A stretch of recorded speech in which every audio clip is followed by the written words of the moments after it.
గురుజీ రామ్ గోపాల్ వర్మ ఉమ్, నా నేను నా ఇష్టం నాకేంటి అని చెప్పేవాడు గతంలో. ఇప్పుడు కేసులు వెంటాడుతున్నాయి. ఆయనలో కొంత పరివర్తన కూడా వచ్చింది. మొన్న అంటున్నాడు, నా పాత సినిమాలు చూసుకుంటే నేను ఇంత గొప్పవాడిని అనిపిస్తుంది, ఇక మారాలి, లాభం లేదు, నేను మంచిగా మారుతున్నా అని ఫస్ట్ టైం ఆయన లైఫ్లో అలాంటి డైలాగ్స్ వచ్చినాయి. ఏంటి ఇప్పుడు రామ్ గోపాల్కి జైలు యోగం ఏమన్నా ఉందా?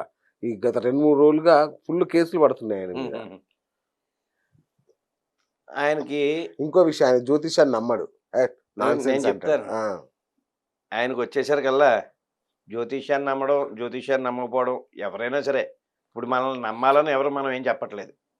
అంటే ప్రతి ఒక్కరికి కూడా ఇప్పుడు నువ్వు నమ్ము నమ్మకపో, మనకు జరగక మాందో, అంతేగా. చేయక మాందో. అవును. నువ్వు నమ్మినా జరుగుతుంది, నమ్మకపోయినా జరుగుతుంది. అవును. ఇప్పుడు చాలామంది అంటారు, ఏమండి బాబు మాది అద్దిల్లు కదండి, ఉమ్.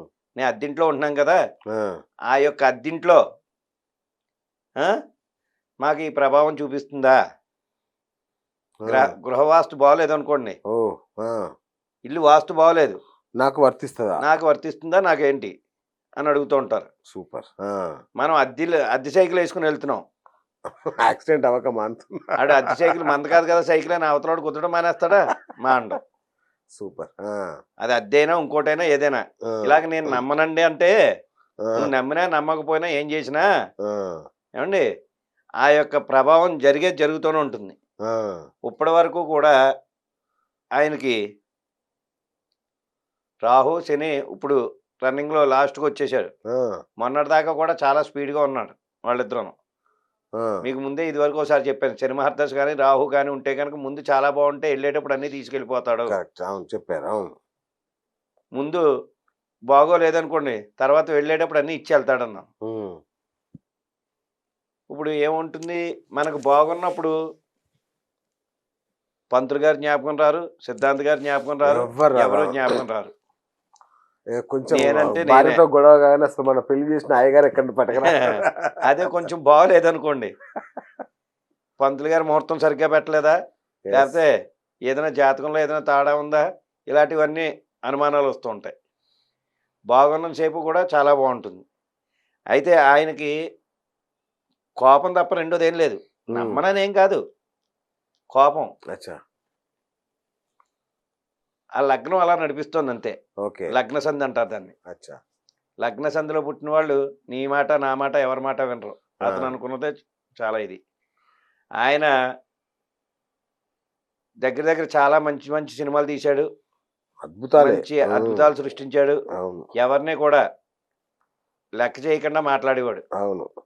నువ్వెంత అంటే నువ్వెంత అన్నట్టు. అలాగే మంచి పొజిషన్లో ఉన్న ఆయన ఈ రోజున ఇబ్బందులు పడుతున్నాడంటే రాహు శని ఆ యొక్క గ్రహస్థితి వల్లే ఆ విధంగా జరుగుతుంది. మీకు కొంతమంది చాలా మంది ఉన్నారు అలాగా లగ్న సంధిలో ఉన్నవాడు. మన ఇంట్లోనే చూసుకోండి, 4 కొడుకులు ఉన్నారు, 4 కొడుకులు ఒకలాగే ఉండరు. ఒకడు కోపం ఎక్కువగా ఉంటుంది, ఒకడేమో నేను చెప్పిందే వేదం అంటూ ఉంటాడు, ఈ విధంగా ఉంటాడు. అలాగా ఈయనకి ఈ విధంగా జరగడం వల్ల ఈ ప్రభావం చివరికి వచ్చేసింది. చివరికి వచ్చేసేటప్పుడు ప్రతిదీ తీసుకెళ్ళిపోవడమే, ఇవ్వడం అనేది జరగదు. ఆ విధంగా ఉంటుంది.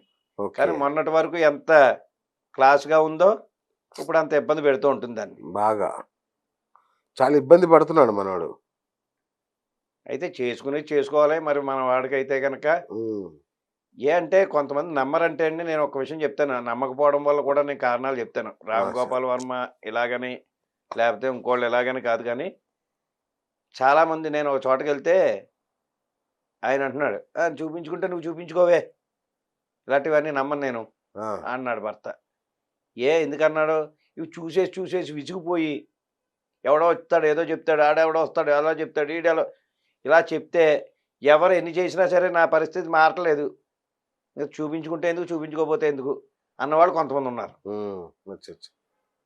ఇలాగా వెక్స్ అయిపోయిన వాళ్ళు ఉన్నారు, కొంతమంది పుట్టుకతోనే దేవుడు లేడు ఎవడో లేడు అన్నట్లుగా ఉండేవాళ్ళు ఉన్నారు. అది మనం దాని గురించి మనం ఎవరిని ఏమీ చెప్పలేము, ఎందుకంటే పరిస్థితుల ప్రభావం వల్ల ఆ విధంగా మాట్లాడుతూ ఉంటారు. సో ఇంకొక విషయం గురుగారు, ఇప్పుడు జాతకాలు మనం రాయిస్తుంటాం కదా పిల్లలకి, ఉమ్. పుట్టగానే రాయిస్తుంటాం. సో ఆ రాయించేటప్పుడు ఎట్లాంటి జాగ్రత్తలు తీసుకోవాలి అసలు? పిల్లలకి అనేసరికల్లా ముందుగా పుట్టగానే జాతకం చూపించడం అనేది ఒక ఆనవాయి. అవును. వాళ్ళకి ఏ పేరు పెట్టాలి, ఎలా ఉండాలి, ఏంటి అన్నది. అవును.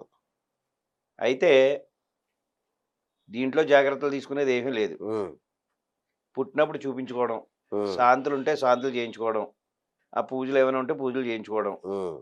ఇది అక్కడ దాకాను. తర్వాత 5వ సంవత్సరం వచ్చేంత వరకు కూడా జాతకాలు రాయించకూడదు. ఆహా.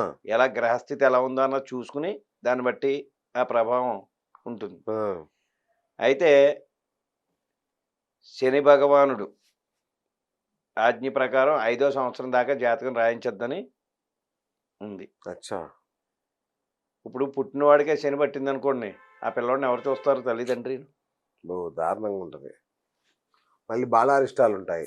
మళ్ళీ ఈ పిల్లలకి ఏ విధంగా ఉంటుందో ఏంటో అని ముందేగా తెలుసుకుని వాళ్ళు బాధపడటం తప్ప ఏమీ లేదు. అవును. అందుకని జాతకం రాయించేవాళ్ళు కానీ రాసేవాళ్ళు కానీ ఎవరైనా సరే 5వ సంవత్సరం వచ్చిన తర్వాత ఓకే. వాళ్ళకి, అందుకని ఇదివరకు పూర్వం ఏం చేసేవారంటే 5వ సంవత్సరం వచ్చాక స్కూల్లో వేసేవారు. అవును. 5వ సంవత్సరం వచ్చాకనే స్కూల్లో వేసేవారు. ఇప్పుడు ఏమైందిరా అంటే ఆడు పుట్టగానే 2 ఏళ్ళకే వేసేస్తున్నారు, 3 స్కూల్లో ఏళ్ళకే వేసేస్తున్నారు. దానివల్ల ఇబ్బందులు వాళ్ళకేం కాదు కానీ తల్లిదండ్రుల మీద ఆ ప్రభావం చూపిస్తుంది తర్వాత. ఉమ్, ఎలాగంటే పిల్లాడికి ఆడికి ఊహ తెలియకుండానే మనం స్కూల్లో వేసేస్తున్నాం. అవును. తెలిసాక వాడిని తీసుకెళ్ళి కాలేజీలో వేస్తున్నాం. ఆ కాలేజీలోనూ హాస్టలే, గురుకులాలకు గురుకులాలకు పంపించేస్తున్నారు. పంపించేయడం. లేదు చిన్నప్పటి నుంచి పంపించేసేవాళ్ళు కూడా చాలామంది ఉన్నారు. అవునండి. అవును. తర్వాత వీడి తాతయ్య, ఈడి మావయ్య, ఈడి అన్నయ్య, బాబయ్య అన్నది ఎవరో తెలియజేయట్లేదు. అవును.